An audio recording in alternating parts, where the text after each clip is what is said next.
नमस्कार मु अजित कुमार आपण मान स्वागत करुच्ची मोर श्री मीरा ग्रंथालय चैनल मोर जड़े घनिष्ठ बंधु तथा आमर ये चैनल दर्शक मते अनुरोध करथिले फकीरमोहन सेनापति विशिष्ट गाल्पिक औपन्यासिक ओडिया साहित्यर व्यासकवि जी कि ओडिया साहित्य को पुनर्जीवित करथिले कहले अत्युक्ति हम नहीं।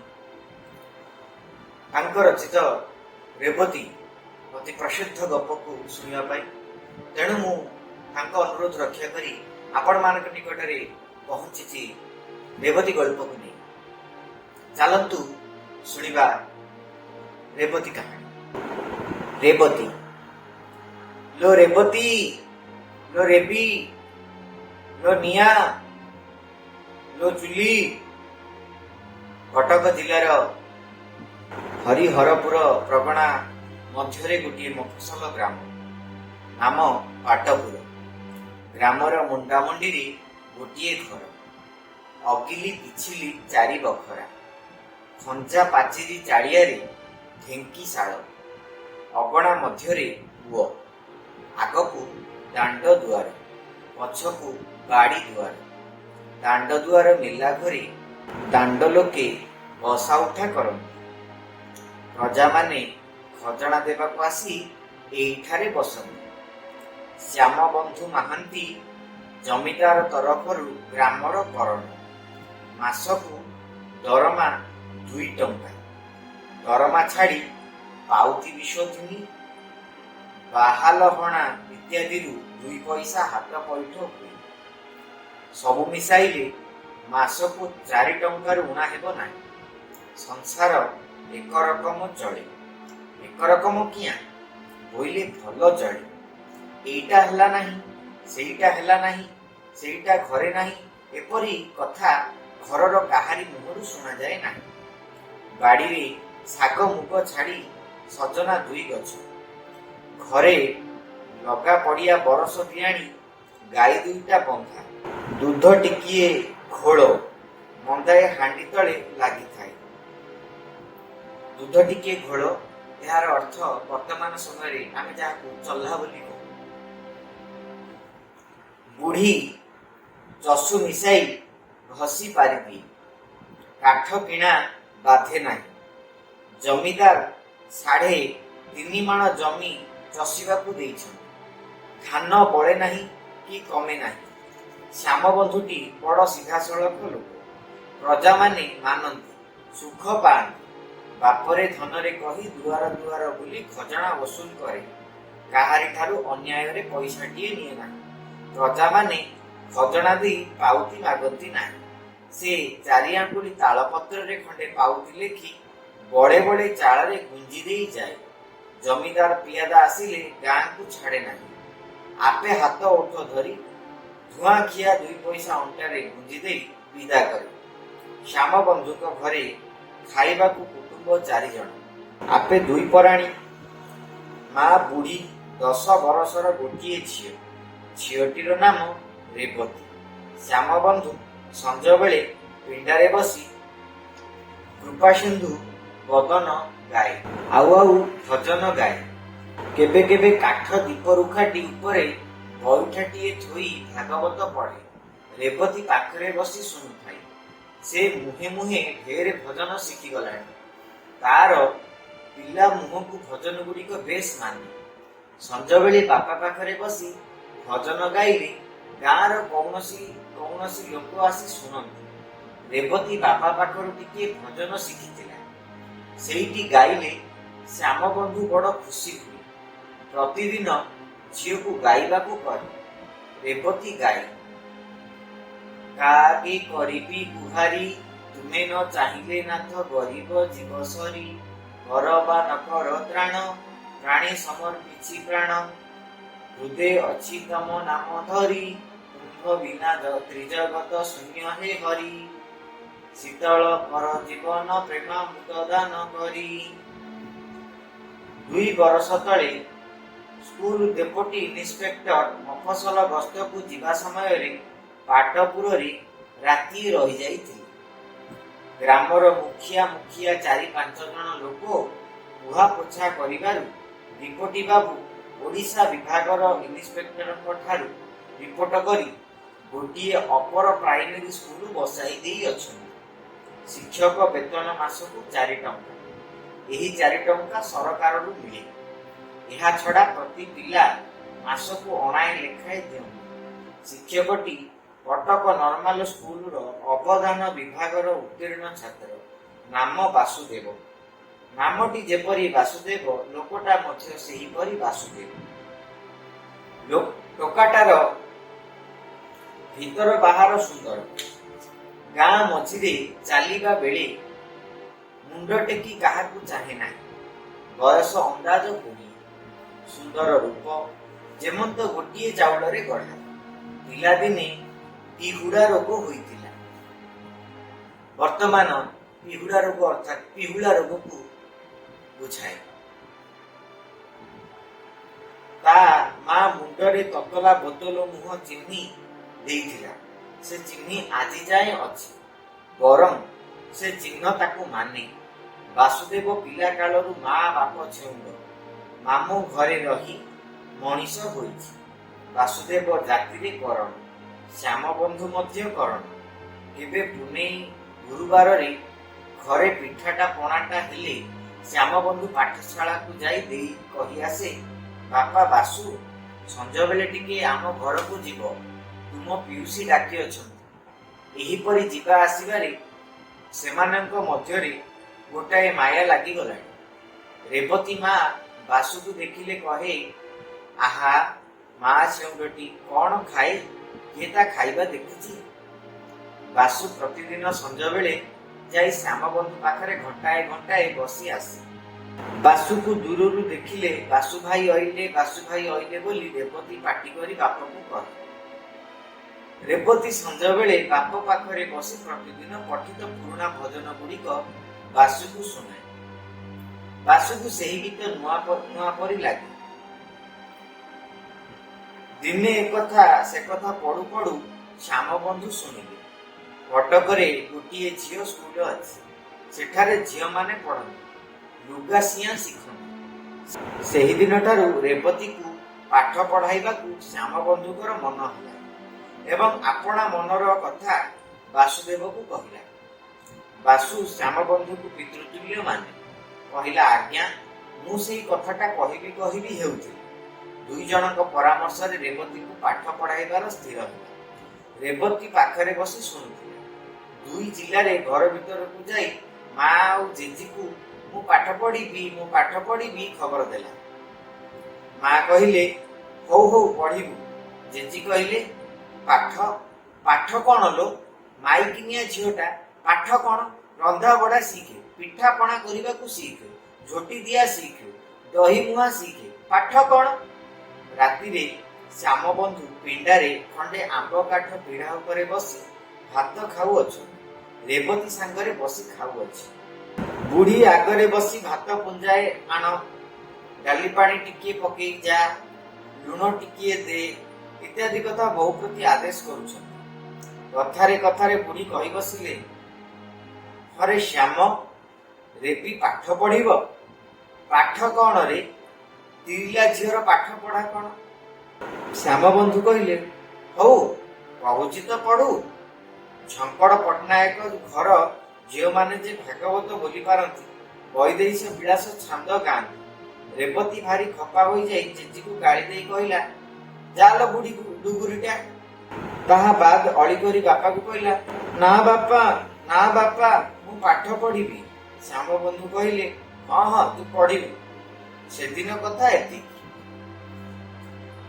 ତହିଁ ଆରଦିନ ଉପର ଓଳି ବାସୁଦେବ ସୀତାନାଥ ବାବୁଙ୍କ ପ୍ରଥମ ପାଠ ଖଣ୍ଡିଏ ନେଇ ରେବତୀକୁ ଦେବାରୁ ସେ ବଡ଼ ଖୁସି ହୋଇ ବାପା ପାଖରେ ବସି କିତାପର ମୂଳ ପୁଡ଼ା ଠାରୁ ଶେଷ ପୁଡ଼ା ଯାଏ ଓଲଟାଇ ଦେଖିଲା।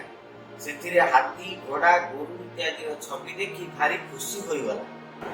ରାଜାମାନେ ହାତୀ ଘୋଡ଼ା ବାନ୍ଧି ଖୁସି ହୁଅନ୍ତି, କେହି ହାତୀ ଘୋଡ଼ା ଚଢ଼ି ଖୁସି ହୁଏ, आम रेबी छविटा देखी खुशी। रेबी धाई जाई माँ को किताबर छवि सब देखैला। ताहा बाद जेजी को देखैला। जेजी किंचित विरक्त होई कहला, हाँ जा जा। रेबी ताहाକୁ दूर दूर गाड़ी करी देई फेरी आसिला। आजी दिनटी भल। श्री पंचम। रेवती सकाळु बुड़ पारी गाधोई नुआ लुगा खंडिए पिंधि घर बाहर हेउछि। बासु भाई आसिले किताब पढ़ाई देव। बुढ़ी भୟରେ विद्यारंभर आयोजन किछि होई नाही। बेल 6 घड़ी समय बासु जाई पढ़ाई देला। स्वरे अ स्वरे आ ह्रस्वई दीर्घई ह्रस्वऊ दीर्घऊ इत्यादि प्रतिदिन पढ़ा चलिला। प्रतिदिन संध्या समय बासु जाई पढ़ई दिए। 2 बरस मध्य रेवती ढेर पढ़िला। मधुराम को छांदमाला पढ़ी जिबा बेले मुहरे बाटुली बाजे ना। दिने राति श्याम बंधु बसी भात खाइबा बेले माँ पुओ 2 जन कथबार्ता हेले। पूर्वे बोधकरू किछि कथा होइतिला। आज सेई कथार उपसंहार। श्याम बंधु कि माँ भल हेबो नाही कि? हाँ भल हेबो। हाँ भल तो हेबो। जाति कथाटा बुझिचु ना? मु आज जाए आउ कोन बुझुथि? भल करण गरीब पुओ हेले कोन हेबो? जाति भल। बुढ़ी धन दौलत नाही विचार, जाति कथाटा आगे पचार। घरे रहिब तो? श्याम बंधु घरे न रही कुआडे जीव? 1000 हेले मामू माइना आउ कोन? रेवती पाखरे बसी भात खाउथिला। एई कथार अर्थ से कोन बुझिला से जाने। मात्र सेई दिन ठारू ताहार भावभंगी अन्य रकम देखुछि। ताकू बापा आगे बासु भाई पढ़ई देले किपरि गोटे लाज माड़े। अकारण सकारण सबु बेले हस माड़े। मुंड तळकू पोती देई 2 ओठ बुझी हस लुचाए। एणिकी बासु पढ़ाई देले केतेबेले तुनी तुनी पढ़े, केतेबेले खाली हूं हूं करे। पढ़ा सरिले पाटी आखि बुझी हसी घर को पळाए। प्रतिदिन संजय बेले दांड दुआर कबाटा को धरी काहाकू चाहि थाए। बासु आसिले घर को पळाए। 5 डाकरे बाहारे नाही। एणिकी रेवती दांड को केबे बाहरिले बुढ़ी खपा हुए। देखु देखु पंचमी को पंचमी 2 बरस होई गलानी। विधातांकर विधान काहार दिन समान भाବରେ जीव नाही। फगुण मासिया दिन काहीं किछि नाही। अचानक काहू बाड़ी आसिला। सकाळे ग्रामरे शुणागला गुमास्ता श्याम बंधु माँ को बुढ़ी धरिछि। मफसल गाँ रे बाड़ी पड़िले काटी कबाटा पड़ी जाए। बाड़ी बुढ़ी सते जेमंत टोकेईटिए काखी दांडरे मनुष्य गोटाउ अछि एपरि समस्ते ज्ञान करन। दुआर को काहारी आसीबार नाही। माई किनिया 2टा कोन करिबे? पिलाटा डाक पकाई घर बाहर हेउछि। वासुदेव सुनी स्कूल छाड़ी धाइला। डर नाही भय नाही। अपना शरीर प्रति भावना नाही। श्याम बंधु पाखरे बसी गोड़े हाथ बुलाउଥାଏ। पानी टोपाए टोपाए मुहरे देउଥାଏ। बेल 3 प्रहर समय रे श्याम बंधु बासु मुह को चाहि खनेई खनेई कहिला, बासुए बा इंदिरा। बासु को भो भो करी डाक पड़िला। घरे चहल पड़ीगला। रेवती भूईरे पड़ी गड़ुଥାଏ। ग्रामर लोके शुणिली कहले, हेगला परा, देख देख देख संज बेलू किछि नाही। कौन करिवे? बासुटा कालिका पिला। आउ 2टा भुआ शुणी। ग्रामर बना सेठी धोबा जणे जानिबा शुणिबा लोक। ता देह करे 50 की 60 पार कलाणी। काली हेले जीवाकू हेबो, आजी हेले जीवाकू हेबो। लुगापटा 2 खंड मध्ये मिलिबार भरोसा। गामुछाटाए अंटारे भिड़ी देई कुराड़ीटाए कांधरे पकाई हाजर होइगला। ग्रामरे करण सेही घरक। शाशु बहु वासुदेव 3 जण धराधरी करी कर्म चलाइले। से समयर कथा गुड़ाक लेखिबाकू आम्भे माने नितांत अक्षम। श्मशानरू फेरी आसिबाकू कुआ तारा उइलाणी। घरे पशिबा मात्रके रेवती माँ पोखरी पानी गला। देख देख दिन 2 प्रहर बेले ग्रामरे हाट होला। रेवती माँ नाही। दिन चली जाए। काहारी लागी दिन बसी रहे नाही।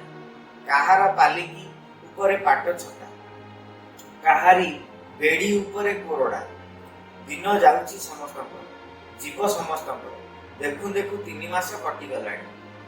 ଶ୍ୟାମବନ୍ଧୁ ଘରେ 2 ଗୋଟି ଗାଈ ଥିଲେ। ତହବିଲ ବାକି ଟଙ୍କା ସକାଶେ ଜମିଦାର ଘର ଲୋକେ ଆସି ବାନ୍ଧି ଘେନିଗଲେ। ଆମ୍ଭେମାନେ ଜାଣୁ ଜମିଦାର ଘର ଟଙ୍କାକୁ ଶ୍ୟାମବନ୍ଧୁ ଶିବ ନିର୍ମାଲ୍ୟ ପରି ଜ୍ଞାନ କରେ।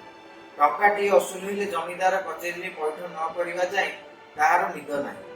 ମାତ୍ର ତାହା ଉପରେ ଟଙ୍କା ଥାଉ ବା ନଥାଉ ଗାଈ ଦିଓଟି ବଡ଼ ବୁଦ୍ଧିଆଳି ଏକଥା ପୂର୍ବରୁ ଜମିଦାରକୁ ଜଣାଥିଲା। ଏହା ଛଡ଼ା ଜମିଦାର ଚଷିବାକୁ ଯେ 3 ମାଣ ଜମି ଦେଇଥିଲେ ତାହା ଛଡ଼ାଇ ନେଲେଣି। ହଡ଼ିଆଟା ବା ଘରେ ଆଉ କିଆଁ ରହିବ? ଦୋଳ ପୂର୍ଣ୍ଣିମା ଦିନ ସେ ଛାଡ଼ିଗଲା। ବଳଦ ଦୁଇଟା 17.5 ଟଙ୍କାରେ ବିକା ଯାଇଥିଲା। 2 ଜଣଙ୍କ କ୍ରିୟାରେ ଖରଚ ଯାଇ ଯାହା ବଳିଥିଲା ସଟା ବଟା କରି ମାସେ ଚଳିଲା। ଆଜି ଢାଳଟା କାଲି ପିତଳଟା, ସଟା ବଟା ବନ୍ଧା ଛନ୍ଦାରେ ଆଉ ମାସେ ଗଲା। ବାସୁ 2 ଓଳି ଦୁଆରକୁ ଆସେ, ରାତି ଘଡ଼ିଏ ଯାଏ ଥାଏ। ଆଈ ନାତୁଣୀ ଶୋଇବାକୁ ଗଲେ ବସା ଯାଏ। ବାସୁ କିଛି ଟଙ୍କା ପଇସା ଦେଲେ ଆଈ ବା ନାତୁଣୀ କେହି ନିଅନ୍ତି ନାହିଁ। ବଳେଇ ବଳେଇ କିଛି ଦେଲେ ତାହା ଠଣାରେ ପଡ଼ିଯାଏ। ବାସୁ ଜାଣିପାରି ଆଉ କିଛି ଦିଏ ନାହିଁ। ବୁଢ଼ୀ ପାଖରୁ ଗୋଟାଏ 2ଟା ପଇସା ନେଇ ସଉଦା କିଣିଦିଏ। ସେହି 2 ପଇସାର ସଉଦାରେ 8-10 ଦିନ ଚଳିଯାଏ। ଘରର ଚାଳ ଉଡ଼ିଗଲାଣି, ଛାଉଣି ଦରକାର।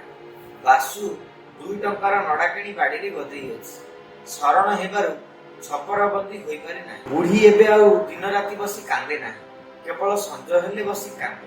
କାନ୍ଦି କାନ୍ଦି ତଳେ ପଡ଼ିଯାଏ। ସେହିଠାରେ ରାତି କାଟେ। ରେବତୀ ଧକେଇ ଧକେଇ ପାଖରେ ପଡ଼ିଥାଏ। ବୁଢ଼ୀ ଆଖିକି ଏବେ ଭଲ ହୋଇ ଦିଶୁନାହିଁ, ବାୟାଣୀ ପରି ହୋଇଗଲାଣି। ଏବେ କାନ୍ଦିବାର ଉଣା କରି ରେବତୀକୁ ଗାଳି ଦେବାକୁ ଆରମ୍ଭ କରୁଛି। ଏତେ ଯେ ଦୁଃଖ, ଏତେ ଯେ ଦୁର୍ଦ୍ଦଶା ସବୁର ମୂଳ କାରଣ ରେବତୀ। ଏହା ସେ ମନ ମଧ୍ୟରେ ସ୍ଥିର ସିଦ୍ଧାନ୍ତ କରିସାରିଲାଣି। ରେବତୀ ପାଠ ପଢ଼ିବାରୁ ପୁଅ ମଲା, ବୋହୂ ମଲା, ହଡ଼ିଆ ଛାଡ଼ି ଚାଲିଗଲା, ବଳଦ ବିକା ହେଲା, ଜମିଦାର ଘର ଗାଈ ବାନ୍ଧି ନେଇଗଲା। ରେବତୀ କୁଲକ୍ଷଣୀ, ସେ କୁଢ଼ଙ୍ଗୀ, ସେ ଲକ୍ଷ୍ମୀ ହୁଡ଼ି। ବୁଢ଼ୀ ଆଖିକି ଯେ ଦିଶୁନାହିଁ ତାହାର କାରଣ ରେବତୀର ପାଠ ପଢ଼ା। ବୁଢ଼ୀ ଗାଳି ଦେବା ବେଳେ ରେବତୀ ଆଖିରୁ 2 ଧାର ବହି ଯାଉଥାଏ। ଡରେ ବୁଢ଼ୀ ପାଖରେ ସେ ଛିଡ଼ା ହୋଇପାରେ ନାହିଁ। ବାଡ଼ି ଦୁଆରେ ନୋହିଲେ ଘର କୋଣରେ ମୁହଁ ଘୁରାଇ କାଠଟି ପରି ବସିଥାଏ। ବାସୁ ମଧ୍ୟ ଦୋଷୀ, କାରଣ ରେବତୀ ତ ଏତେ ଦିନ ଯାଏ ପଢ଼ୁନଥିଲା। ସେହି ଆସି ସିନା ପଢ଼ାଇ ଦେଲା। ମାତ୍ର ବୁଢ଼ୀ ବାସୁକୁ କିଛି କହିପାରେ ନାହିଁ। ବାସୁ ନହେଲେ ଘର ଦଣ୍ଡେ ଅଚଳ। ପୁଣି ଜମିଦାର ଘର ଲଟ ଛିଡ଼ି ନାହିଁ। ଜମିଦାର ଘର ଲୋକ ଆସି ଆଜି ଯାଏ ଏ ହିସାବଟା, କାଲି ସେ ହିସାବଟା ମାଗେ। ବାସୁ ନହେଲେ ପାଞ୍ଜି ବିଡ଼ାରୁ ପଢ଼ି ପତର କାଢ଼ିଦେବ କିଏ? ତଥାପି ବାସୁ ନଥିଲା ବେଳେ ସେ ସହଜ କଥାରେ କେବେ କେବେ ଆପଣା ମନ୍ତବ୍ୟ ପ୍ରକାଶ କରିଥାଏ। ରେବତୀ ଆଉ ଏଣିକି ପିଲା ନୁହେଁ, ତାହା ପାଟି ଆଉ କେହି ଶୁଣି ନାହିଁ। ବାପା ମା ଗଲା ଦିନୁ ତାକୁ ଦାଣ୍ଡ ଦୁଆରେ ଆଉ କେହି ଦେଖି ନାହିଁ। କେତେ ଦିନ ଯାଏ ଭୋ ଭୋ କରି ଡାକା ପଡ଼ୁଥିଲା। ଏବେ ଆଉ ପାଟି କରି କାନ୍ଦେ ନାହିଁ। ମାତ୍ର ଦିବାରାତ୍ର ଆଉ ଆଖିରୁ ପାଣି ଶୁଖି ନାହିଁ। ତାହାର କ୍ଷୁଦ୍ର ପ୍ରାଣ ତହିଁରୁ ଅତି କ୍ଷୁଦ୍ର ମନଟି ଏକାବେଳେ ଭାଙ୍ଗି ଯାଇଅଛି। ତା ପକ୍ଷରେ ବର୍ତ୍ତମାନ ଦିନ ରାତି ସମାନ। ସୂର୍ଯ୍ୟରେ ଆଲୁଅ ନାହିଁ, ରାତିରେ ଅନ୍ଧାର ନାହିଁ। ସମସ୍ତ ଜଗତ ଶୂନ୍ୟ। କେବଳ ପିତାମାତାଙ୍କ ମୂର୍ତ୍ତି ହୃଦୟପୂର୍ଣ୍ଣ କରିଅଛି। ମା ଏହିଠାରେ ବସିଅଛନ୍ତି, ବାପା ଚାଲି ଯାଉଅଛନ୍ତି। ତାହା ଆଖିରେ କେବଳ ଏହି 2ଟା ଦିଶୁଅଛି। ବାପ ମା ମରିଯାଇଅଛନ୍ତି, ଆଉ ସେମାନେ ଆସିବେ ନାହିଁ ଏ କଥା ସେ ବିଶ୍ୱାସ କରିପାରୁନାହିଁ। ପେଟରେ ଭୋକ ନାହିଁ, ଆଖିରେ ନିଦ ନାହିଁ। ଦିବାନିଶି ଅନୁକ୍ଷଣ ପିତାମାତା ଧ୍ୟାନ। ଜେଜିମା ଡରରେ ଖାଇବାକୁ ବସେ, ଭୁଇଁରୁ ପ୍ରାୟ ଉଠେ ନାହିଁ। ଦେହରେ ହାଡ଼ଚମ 2 ଖଣ୍ଡ ଅଛି। କେବଳ ବାସୁଦେବ ଘରକୁ ଆସିଲେ ଉଠି ବସେ। ବଡ଼ ବଡ଼ ଆଖି 2ଟାରେ ଜଳ ଜଳ କରି ବାସୁକୁ ଚାହିଁଥାଏ। ବାସୁ ଅନେଇଲେ ସାନ ନିଶ୍ୱାସଟାଏ ପକାଇ ମୁଣ୍ଡ ପୋତି ଦିଏ। ବାସୁ ପାଖରେ ଥିବା ଯାଏଁ ତାକୁ ଚାହିଁ ରହିଥାଏ। ତେତେବେଳେ ଆଉ କିଛି ଜ୍ଞାନ ନଥାଏ। ଆଖିରେ ବାସୁଦେବ, ଚିନ୍ତା ବାସୁଦେବ, ସମସ୍ତ ହୃଦୟଟା ବାସୁଦେବମୟ। ଶ୍ୟାମବନ୍ଧୁ ମରିବାର ଆଜିକୁ ହାତ ଗଣତିରେ 5 ମାସ। ଜ୍ୟେଷ୍ଠ ମାସିଆ ଦିନ। ଠିକ୍ ଦିନ 2 ପହର ବେଳେ ବାସୁ ଦୁଆରେ ଡାକିଲା। ଏତେବେଳେ ସେ କୌଣସି ଦିନ ଆସେ ନାହିଁ। ବୁଢ଼ୀ କୁନ୍ଥେଇ କୁନ୍ଥେଇ ଯାଇ ଦୁଆର ଫିଟାଇ ଦେଲା। ବାସୁ କହିଲା, ଜେଜିମା। ବାସୁ ବୁଢ଼ୀକୁ ଜେଜିମା ବୋଲି ବରାବର ଡାକେ।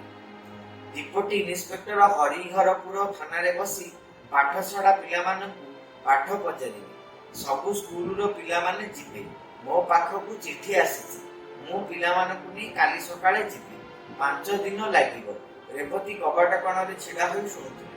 ଲଥ୍ କରି ବସି ପଡ଼ିଲା। ଭାଗ୍ୟେ କବାଟ ଧରିଥିଲା, ନଚେତ୍ ବୋଧହୁଏ ପଡ଼ି ଯାଇଥାନ୍ତା। ବାସୁ 5 ଦିନ ସକାଶେ ଚାଉଳ, ଲୁଣ, ତେଲ, ବାଇଗଣ କିଣି ଆଣି ଅଗଣାରେ ଥୋଇଦେଇ ବୁଢ଼ୀକୁ ଜୁହାରଟାଏ ହୋଇ ଶନିବାର ମୁହଁ ସଞ୍ଜ ବେଳେ ବାହାରିଲା। ବୁଢ଼ୀ କହିଲା, ବାପା, ଖରାରେ ବୁଲିବୁ ନାହିଁ। ଦେହ ପାକୁ ଚାହିଁବୁ। ବେଳରେ 2ଟା ମୁହଁରେ ଦେବୁ। ଏହା କହି ନିଶ୍ୱାସଟାଏ ପକାଇଲା। ରେବତୀ ଏକ ଧ୍ୟାନରେ ବାସୁକୁ ଚାହିଁଥାଏ। ଆଜିକା ଚାହାଣୀ ଅନ୍ୟ ରକମ। ଆଗେ ବାସୁ ଚାହିଁଲେ ମୁଣ୍ଡ ତଳକୁ ପୋତି ଦେଉଥିଲା। ଆଜି ସେ ଭାବ ନାହିଁ। ଏକା ଧ୍ୟାନରେ ବାସୁକୁ ଚାହିଁ ରହିଛି। ବାସୁର ମଧ୍ୟ ଆଜି ଆଗକା ଚାହାଣୀ ନୁହେଁ। ଆଗେ ବାସୁର ଯେମନ୍ତ ଖୁବ୍ ଇଚ୍ଛା ରେବତୀକୁ ଭଲ କରି ଦେଖିବ, କିନ୍ତୁ ଅନାଇ ପାରେ ନାହିଁ। ଆଜି ଚାରିଚକ୍ଷୁର ମିଳନ। ଆଖି ଫେରାଇବାକୁ କାହାରି ଆୟତ୍ତ ନାହିଁ। ବାସୁ ଚାଲିଗଲାଣି। ଆଉ ଦିନ ନାହିଁ। ଘର ବାହାର ଅନ୍ଧାର ପୂରିଗଲାଣି। ରେବତୀ ଯେପରି ଚାହିଁଥିଲା ସେହିପରି ଚାହିଁଅଛି। ବୁଢ଼ୀ ଡାକିବାରୁ ତାହାର ଚେତନା ହେଲା। ଘର ବାହାର ସମସ୍ତ ଅନ୍ଧକାରମୟ। ରେବତୀ ବସି ଦିନ ଗଣୁଛି। ଆଜି 6 ଦିନ। ବାପ ମା ଗଲା ଦିନୁ ଦାଣ୍ଡ ଦୁଆର ଦେଖିନଥିଲା। ଆଜି ସକାଳୁ ଦାଣ୍ଡ ଦୁଆର ଆଗରେ 2 ଥର ମୁହଁ ମାରି ଗଲାଣି। ବେଳ ଅନ୍ଦାଜ 6 ଗଡ଼ି। ହରିହରପୁରରୁ ସ୍କୁଲ ପିଲାମାନେ ଫେରି ଆସିବା ମାତ୍ର ଲୋକେ ବୋଲାବୋଲି ହେଲେ। ହରିପୁରରୁ ଫେରି ଆସିବା ସମୟରେ ଗୋପାଳପୁରର ବରଗଛ ମୂଳରେ ପଣ୍ଡିତଙ୍କୁ ବାଡ଼ି ଧରିଲା। 4 ଥର ପୋଖରୀ ପାଣି ହେଲା। ରାତି ଅଧବେଳେ ଗ୍ରାମ ଲୋକମାନେ ହାୟ ହାୟ କଲେ। ପୁଅ ଝିଅ ମା ମାଇକିନିଆ ମାନେ ପାଟି କରି କାନ୍ଦି ପକାଇଲେ। କେହି କହିଲା, ଆହା କି ରୂପରେ, କେହି କହିଲା, ଆହା କି ଧୀରରେ, କେହି କହିଲା, ଦାଣ୍ଡରେ ଚାଲି ଯାଉଥିବ ଯେ ମାଛିଟିକି ମର କହିବ ନାହିଁ। ରେବତୀ ଶୁଣିଲା। ବୁଢ଼ୀ ଶୁଣିଲା। ବୁଢ଼ୀ କାନ୍ଦି କାନ୍ଦି ଚାଲିଗଲେ। ତାହା କଣ୍ଠ ରୁନ୍ଧି ହୋଇଗଲା। ଆଉ କାନ୍ଦି ପାରିଲା ନାହିଁ। ଶେଷରେ ଉଠି କହିଲା, ଆହା ବାପା, ବିଦେଶକୁ ଆସି ଆପଣା ବୁଦ୍ଧିରେ ପ୍ରାଣ ହରାଇଲୁ ରେ। ଅର୍ଥାତ୍ ସେ ଦୁର୍ବୁଦ୍ଧି କରି ରେବତୀକୁ ପାଠ ପଢ଼େଇବାରୁ ମରିଗଲା, ନଚେତ୍ କେବେ ମରି ନଥାନ୍ତା। ଶୁଣିଲା ବେଳେ ରେବତୀ ଘରେ ଯାଇ ପଡ଼ିଛି। ସ୍ୱର ଶବ୍ଦ ନାହିଁ। ସେ ଦିନଟା ଗଲା। ତହିଁ ଆର ଦିନ ସକାଳେ ବୁଢ଼ୀ ରେବତୀକୁ ପାଖରେ ନ ଦେଖି ପାଟି କରି ଡାକିଲା, ଲୋ ରେବତୀ, ଲୋ ରେବି, ଲୋ ନିଆଁ, ଲୋ ଚୁଲି। ବୁଢ଼ୀ ବାୟାଣୀ ପରି ହୋଇଗଲାଣି। କାନ୍ଦ ବୋବାଳି ନାହିଁ। କେବଳ ରାଗରେ ରେବତୀକୁ ଗାଏ। ପଡ଼ିଶା ଲୋକେ, ଦାଣ୍ଡ ଗଲା ଲୋକେ ଯେତେବେଳେ ଇଚ୍ଛା ସେତେବେଳେ ଶୁଣୁଅଛନ୍ତି, ଲୋ ରେବତୀ, ଲୋ ରେବି, ଲୋ ନିଆଁ, ଲୋ ଚୁଲି। ବୁଢ଼ୀ ଆଖିକି ଦିଶୁନାହିଁ। ଅଣ୍ଡାଳି ଅଣ୍ଡାଳି ଯାଇ ରେବତୀକୁ ପାଇଲା। ଡାକିଲା। ଜବାବ ନ ପାଇ ତା ଦେହରେ ହାତ ବୁଲାଇ ଦେଖିଲା। ଭାରି ଜ୍ୱର। ଦେହରୁ ନିଆଁ ବାହାରୁଅଛି। ଜ୍ଞାନ ନାହିଁ। ବୁଢ଼ୀ ଢେର ବେଳ ଯାଏ ବସି କ'ଣ ପାଞ୍ଚିଲା। କ'ଣ କରିବ? କାହାକୁ ଡାକିବ? ମନ ମଧ୍ୟରେ ଜଗତ ସଂସାର ଖୋଜିଲା। ପାଖରେ କାହାକୁ ଦେଖିଲା ନାହିଁ। କିଛି ସ୍ଥିର ନ ପାରି ଖପା ହୋଇ କହିଲା, ଯାହା ଆପଣା କିଆ ତହିଁକି ଇଲାଜ କିଆ। ଅର୍ଥାତ୍ ତୁ ପାଠ ପଢ଼ିବାରୁ ଜ୍ୱର ହେଲା। ମୁଁ କ'ଣ କରିବି? ଦିନ ଗଲା। 2 ଦିନ ଗଲା। 3 ଦିନ ଗଲା। 4 ଦିନ ଗଲା। 5 ଦିନ ମଧ୍ୟ ଗଲା। ରେବତୀ ମାଟିରେ ଲାଗିଯାଇ ଅଛି। ଆଖି ଫିଟାଉ ନାହିଁ। ଡାକିଲେ ଉତ୍ତର ନାହିଁ। ମୁଁ ଚୁଁ ହେବାକୁ ମଧ୍ୟ ନାହିଁ। ଆଜି 6 ଦିନ। ରେବତୀ ସକାଳୁ 2-4 ଥର ପାଟି କଲାଣି। ବୁଢ଼ୀ ପାଟି ଶୁଣି ପାଖକୁ ଗଲା। ଦେହରେ ହାତ ବୁଲାଇ ଦେଖିଲା। ଗୋଡ଼ ହାତ ଶୀତଳ। ଡାକିଲେ ମୁଁ ମୁଁ ଜବାବ ଦେଲା।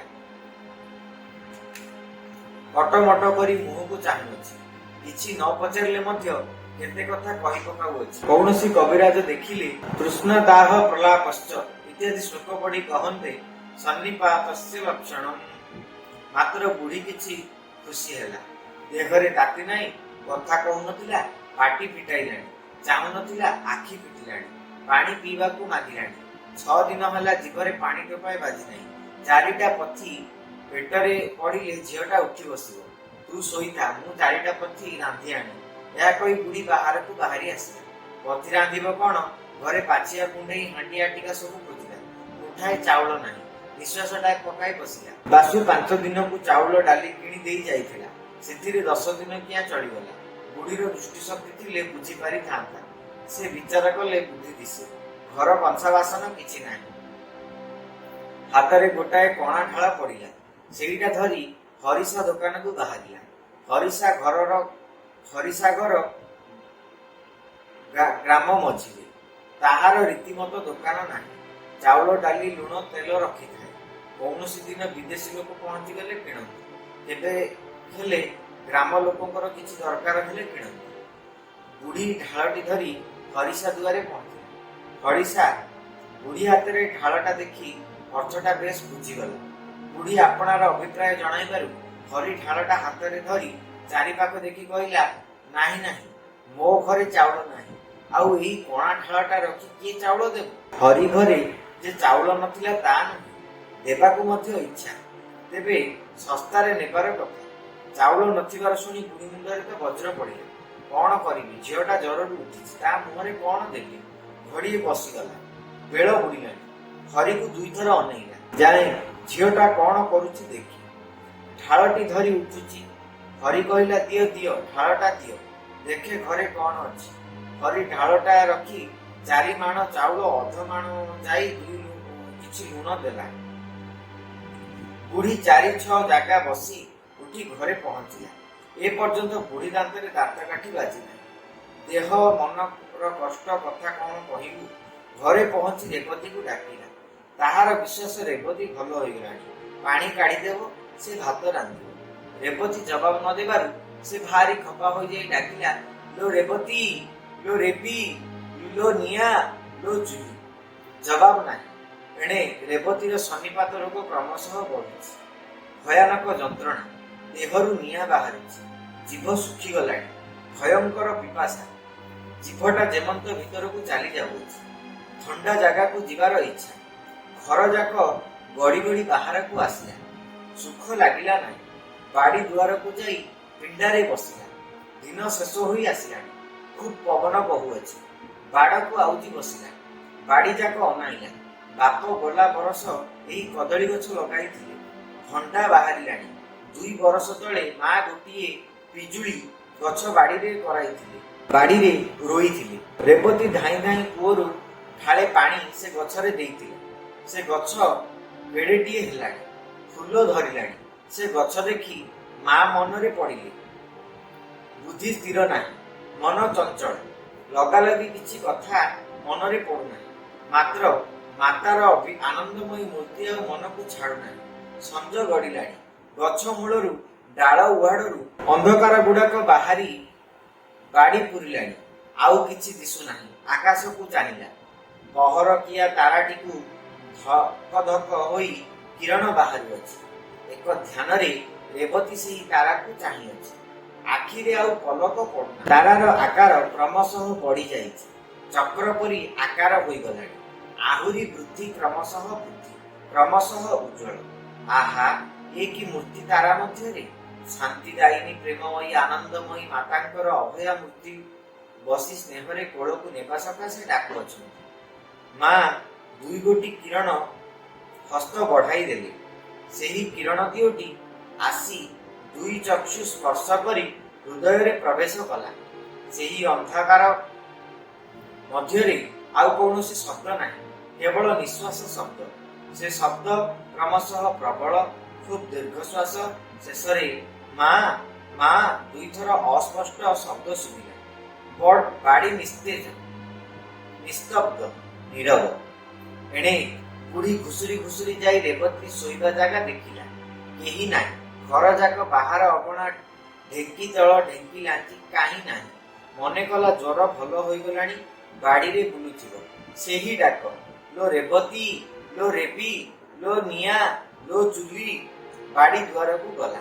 ଅଣ୍ଡାଳି ଅଣ୍ଡାଳି ପିଣ୍ଡାକୁ ଉଠିଲା। ପିଣ୍ଡାଟା ଭୂମିଠାରୁ 2 ହାତ ଉଚ୍ଚ, ହାତେ ଚଉଡ଼ା। ମଲା, ତୁ ଏଠି ବସିଛୁ? ଦେହରେ ହାତ ଦେଇ ବୁଢ଼ୀ ପ୍ରଥମେ ଚମକି ପଡ଼ିଲା। ଆଉ ଥରେ ଭଲ କରି ଗୋଡ଼ଠାରୁ ମୁଣ୍ଡ ଯାଏ ହାତ ବୁଲେଇଲା। ନାକରେ ହାତ ଦେଇ ଗୋଟାଏ ଉତ୍କଟ ଶବ୍ଦ କଲା। ସଙ୍ଗେ ସଙ୍ଗେ ପିଣ୍ଡା ତଳେ ଦୁଲଦାଲ ଶବ୍ଦ। ଶ୍ୟାମବନ୍ଧୁ ନାହାନ୍ତି। ଘରର କୌଣସି ପ୍ରାଣୀକୁ ଜଗତରେ ଆଉ କେହି ଦେଖି ନାହାନ୍ତି। ପଡ଼ୋଶୀମାନେ ରାତି ପହରକ ସମୟରେ ଶେଷ ଶବ୍ଦ ଶୁଣିଥିଲେ, ଲୋ ରେବତୀ, ଲୋ ରେବି, ଲୋ ନିଆଁ, ଏ ଲୋ ଚୁଲି। ଦର୍ଶକ ବନ୍ଧୁ, ଆପଣମାନେ ଦେଖିଲେ ଫକୀରମୋହନଙ୍କ ଦ୍ୱାରା रचित ये सुंदर रेवती कहानी से समय झील मानू पाठ पढ़ा बारण कर एक प्रकार दोष रूपे गणा जाउथिला, पाप बोली ग्रहण करा जाउथिला, जहाँकि रेवतीर जेजेमा पाखरे प्रकाश पाउथिला। ताकू सही समय सामाजिक चित्र को गाल्पिक सुंदर भाव एठारे चित्रित कर कहानीटी अत्यंत हृदयस्पर्शी। तेबे आपण माननकु कहानीटी किभली लागिला कमेंट सेक्शन में लिखि जणाइबा को अनुरोध रहुछि। पुणी देखा हबो आगामी अध्याय।